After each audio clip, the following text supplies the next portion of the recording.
சொல்லவே கண்மணி.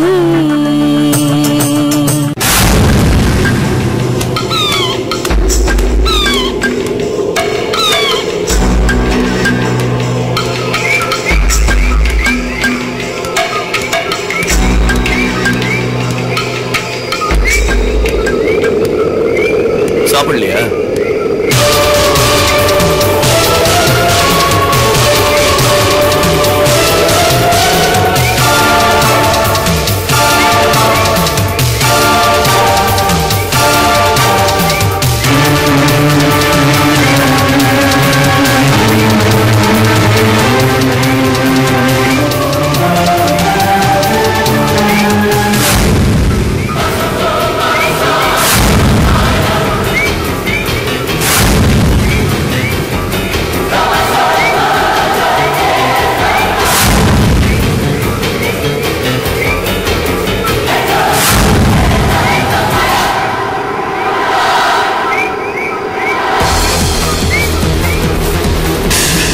எல்லாம் கொடுத்திருக்கான். ஒழுங்கா வேலை வேலைக்கு சாப்பிடணுமா? புரிஞ்சுதா? இது சாப்பிடறதுக்கு முன்னாடி, இது சாப்பிட்டதுக்கு அப்புறம். இது என்னமோ சொன்னானே, ஆன்டிபயோட்டிக்கா பாட்டில கழிச்சுக்கிட்டல, அதுக்கு போடணுமா? இது பெயின் கில்லர். எப்பப்பெல்லாம் வலி எடுக்குதோ இதை போட்டா சரியாயிடுமா? இது ஆயின்மெண்ட். கட்டு பிரிச்சதுக்கு அப்புறம் டெய்லி யூஸ் பண்ண சொல்லியிருக்கான். அதுக்கப்புறம் முக்கியமான விஷயம், தண்ணியில எல்லாம் நனையாம பாத்துக்க சொல்லியிருக்கான். இதெல்லாம் எனக்கு சொன்னா அப்போ உனக்கும் அதானே? அதான் மாத்திரை எல்லாம் சாப்பிடணும். அதுக்கு முன்னாடி சாப்பாடு சாப்பிடணும். நான் போய் எடுத்துட்டு வரேன்.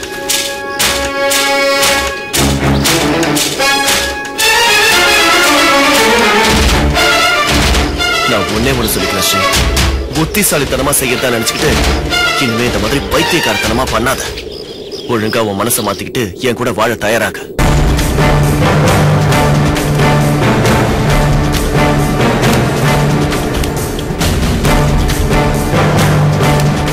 அது மட்டும் மறந்துரு.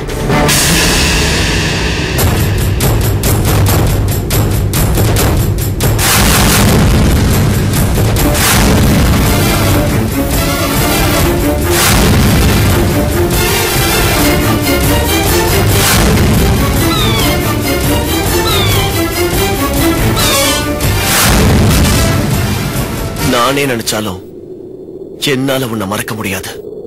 எனக்குள்ள சுரேஷ் தான் இருக்காரு, அதை என்னால மாத்திக்க முடியாது. அவன் செத்துட்டான். திரும்ப வரப்போறதில்ல. இன்னொரு வாட்டி அவன் பேரை கூட சொல்லாத. சுரேஷ் இன்னும் சாகல, என் மனசுல வாழ்ந்துகிட்டு தான் இருக்காரு. வாய மூடு. இருக்காடி பிடிச்சிருக்க உனக்கு? செத்தவன நினைச்சு அழற. மாவி பொண்ணுக்கு பிள்ளைய பத்தி தரங்க. ஏன் காதலையா புரிஞ்சுக்க மாட்டேங்கிற? ஏன் புரிஞ்சுக்க மாட்டேங்கிற?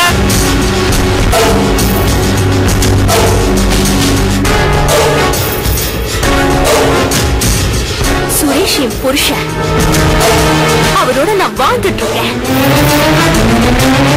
அவரை நினைச்சு நான் அழுதுட்டு இருக்கேன். சுதேசி மாமி எனக்கு பாவை கொடுத்து வாழ்க்கையை திருப்பி கொடுத்தவங்க. அவங்களுக்காக நான் எதை வேணாலும் செய்வேன். ஆனா நீ நல்லவ மாதிரி வேஷம் போட்ட துரோகி, சைக்கோ. உன்னை ஏன்டா நான் புரிஞ்சுக்கணும்? இத போய் காதல்னு சொல்லிட்டு இருக்க. அருவருப்பா இருக்க எனக்கு. அருவருப்பா இருக்கும், அழகா இருக்கும், தேவையில்லை. அதுதான் நிஜம். என் கூட வாழணுங்கிறதா விதி. அதை எவனாலையும் மாத்த முடியாது. புரிஞ்சுதா?